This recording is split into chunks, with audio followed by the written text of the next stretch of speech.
एक गांव में एक प्यारा सा घर था। इस घर के बड़े स्तोन दादा और दादी थे। दोनों की मोहब्बत एक दूसरे के लिए मिसाल थी। दादा हर सुबह दादी के लिए चाय बनाते और दादी दादा के लिए दुआएं पढ़ाकर पानी देते।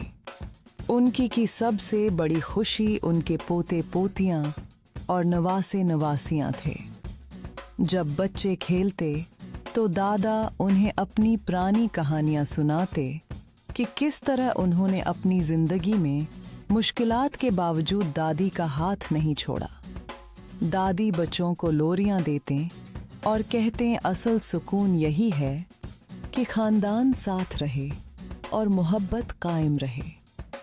बच्चे हैरत से सुनते और हंसते और कहते हम भी बड़े होकर दादा दादी की तरह एक दूसरे से मोहब्बत करेंगे। घर छोटा था, दौलत कम थी, मगर मोहब्बत इतनी बड़ी थी कि सबको अमीर बना देती थी।